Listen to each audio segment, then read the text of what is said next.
Apex Combat. Wait, Floyd Mayweather is facing a $340 million lawsuit and new allegations from Logan Paul. Is the money empire finally collapsing? Floyd Mayweather, the money man. His name used to be synonymous with undefeated greatness, with lavish wealth, with an untouchable empire. But now the headlines are screaming something entirely different. A leaked phone call, Haymon, Leonard Ellerbe, and suddenly the combat sports world is on fire debating one explosive question: is Floyd Mayweather broke? This all blew up after 50 Cent dropped what he claims is an audio bombshell, a recording of Haymon and Ellerbe discussing Mayweather and the chatter. It instantly sparked rumors that the undefeated legend is facing some serious financial trouble. Now, the audio's not verified, but that hasn't stopped it from going absolutely viral. Fans are already dissecting every word, wondering if this truly exposes deeper issues behind the scenes. And get this, Gervonta Tank Davis, Mayweather's former protege, wasted no time. He's reportedly been mocking his old mentor, suggesting Floyd can't secure the biggest opportunities anymore. Meanwhile, Tank himself, he's landing increasingly lucrative deals. The tables, it seems, have officially turned. But here's the wild part. Sports analyst Marcus Villegas finds this alleged tension between Ellerbe, Haymon, and Mayweather almost unbelievable. Think about it. These three men worked together for decades. They were instrumental. They built one of boxing's most successful careers from the ground up. Ellerbe was the face of Mayweather Promotions. Haymon handled the business, negotiated the biggest fights. So for Villegas, it's impossible that one single disagreement caused this much apparent hostility. No. He speculates this conflict, this absolute mess, developed over a long period. And yes, you guessed it, financial issues, he believes, are playing a massive role. It's just a possibility, he says, but money? Money is the most common reason close friendships and business partnerships completely fall apart. Disputes over ownership, over profits, over contracts, over control, they eat away at trust even after years. Remember Tank Davis?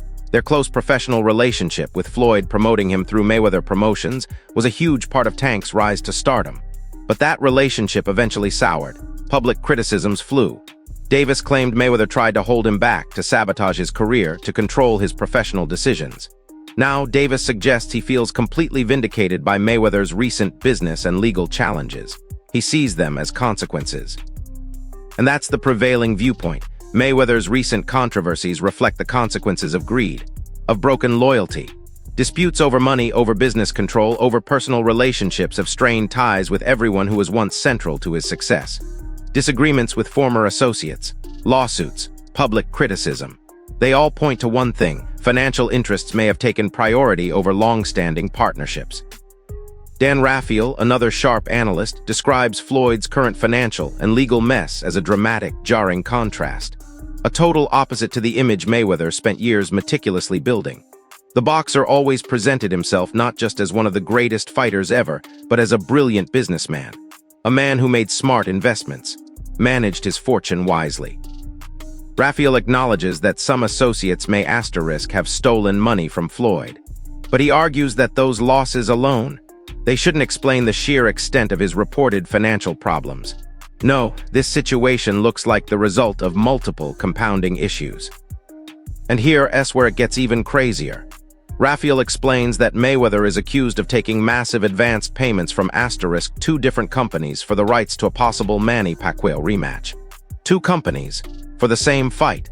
That immediately created a legal dispute, with both sides believing they own the rights. Instead of battling each other in court, those companies reportedly struck an agreement. Netflix is involved. They're moving forward if the rematch eventually happens. But Raphael listened to the full 2-hour court hearing. He learned Floyd's first priority: it's still an exhibition with Mike Tyson. So a Pacquiao fight isn't expected this year. Lawyers in court said January is the earliest possible date. Mayweather's also under intense scrutiny for his ongoing $340 million lawsuit. Yes, you heard that right. $340 million. He filed it against Showtime networks and former executives, alleging misappropriation of fight earnings.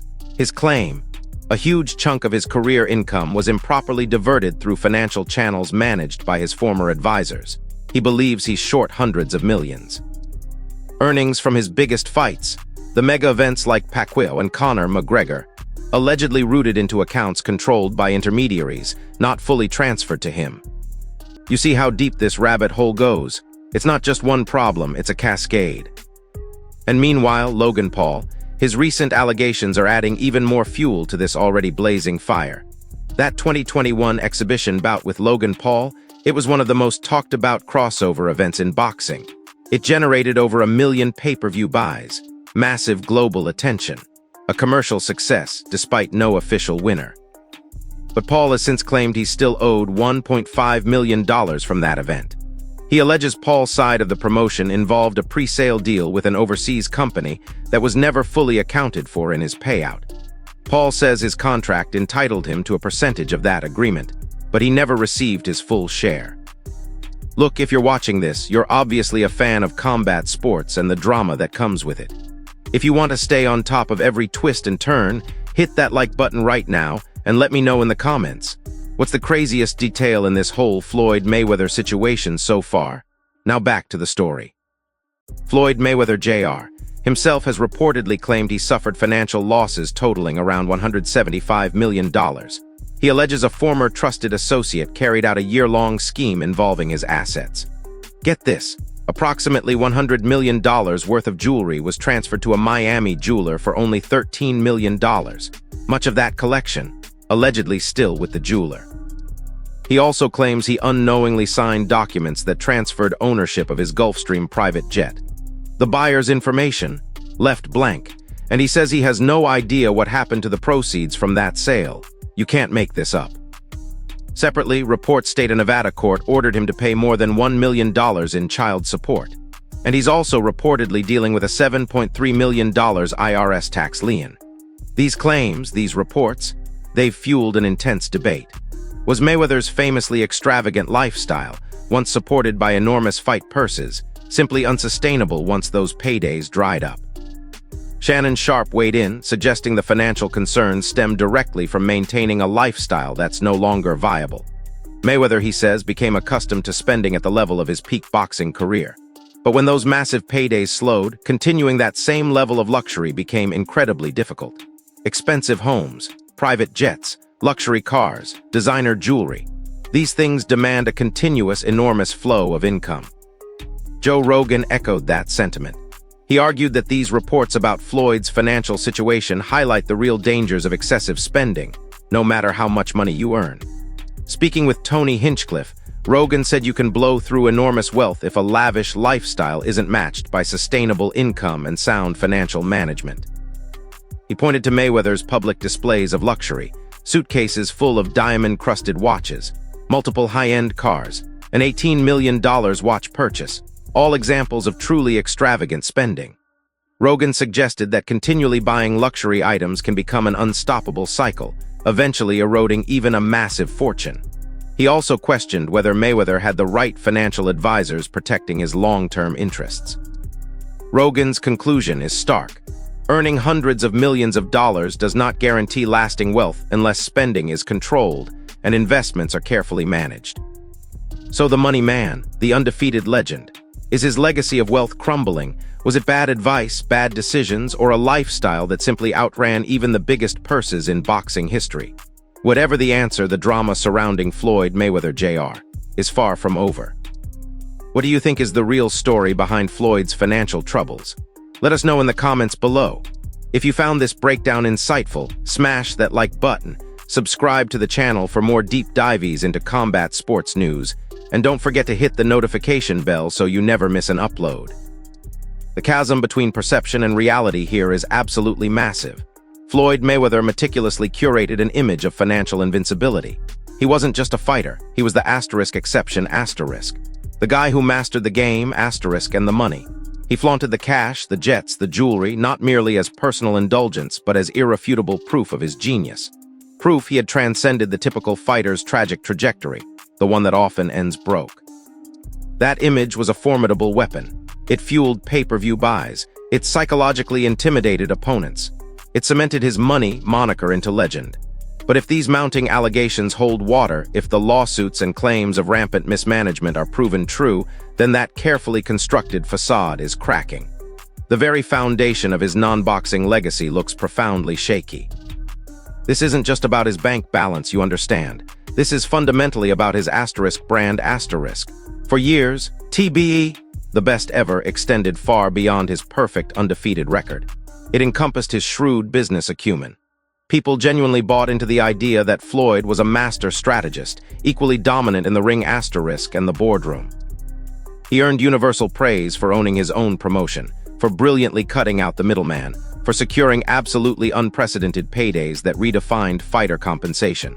Now the prevailing narrative threatens a dramatic pivot.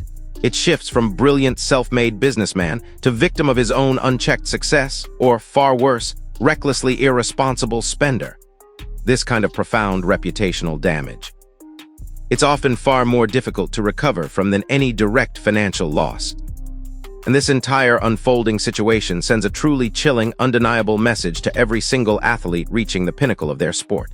You can earn hundreds of millions. You can be the biggest, most recognizable name on the planet. But if you fail to surround yourself with fiercely trustworthy people, if you don't actively engage with your own complex finances, if you tragically allow the lifestyle creep to spiral out of control, then even the most colossal fortune can completely unravel.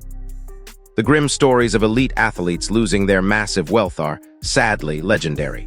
Floyd, by his own audacious design, was supposed to be the definitive anomaly, the one who utterly broke that devastating mold. Now he risks becoming yet another cautionary tale, albeit on a truly unprecedented grand scale. Consider the alleged betrayal by a former trusted associate. Think about the explosive disputes with longtime confidants Haymon and Leonard Ellerbe. These aren't just minor business disagreements. They speak to a much deeper, systemic breakdown of trust within his most intimate inner sanctum.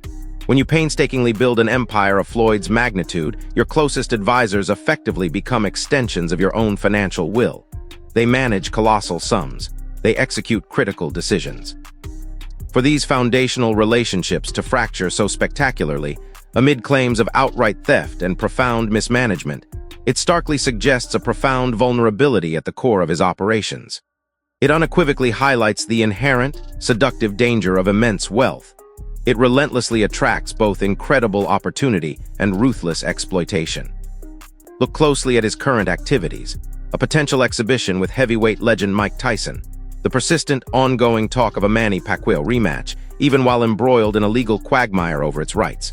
These aren't championship title fights. These are legacy bouts, yes, absolutely. But they are also undeniably massive paydays for comparatively minimal risk. Are these choices driven purely by an unquenchable desire to entertain the masses? Or are they, as an increasing number of analysts and fans speculate, a direct and necessary response to mounting, urgent financial pressures? The whispers suggest a desperate need to replenish rapidly dwindling coffers, to somehow sustain that notoriously extravagant, often unsustainable lifestyle Shannon, Sharpe, and Joe Rogan so pointedly discussed. It recontextualizes every public appearance, every boastful social media flex. The question of why he's fighting becomes as important as who he's fighting. Fan bases watching all of this unfold with truly intense scrutiny. Some feel a distinct sense of vindication, especially those who always resented his ostentatious, rub-it-in-your-face displays of wealth. Others express genuine concern, recognizing the very human element behind the constructed money persona. But one undeniable truth is emerging. The narrative around Floyd Mayweather Jr. is shifting dramatically. It's no longer just about the perfect professional record. It's now fundamentally about the financial house of cards that may or may not be collapsing around him. It adds a whole new, unexpected layer of complexity to an already legendary, often controversial career. And let's not, for even a moment, lose sight of the sheer, staggering scale of these figures. A $340 million lawsuit from his own promotional partners. Explicit allegations of $175 million in personal losses due to alleged theft. A $7.3 million IRS tax lien. These aren't minor discrepancies or mere inconveniences. This isn't pocket change. These are truly monumental sums that could easily cripple multinational corporations, let alone an individual. The stark, incredible fact that an athlete who demonstrably earned more than $500 billion in a single dominant decade could now face such profound, multi-pronged financial challenges is nothing short of staggering. It absolutely forces you to question everything you thought you knew about wealth generation, and, critically, Wealth management in the cutthroat world of elite professional sports. So that's the full picture, and there's clearly more to come. If this helped you make sense of it, hit like, subscribe, and turn on notifications. Tell me in the comments, where do you think this goes from here? See you in the next one.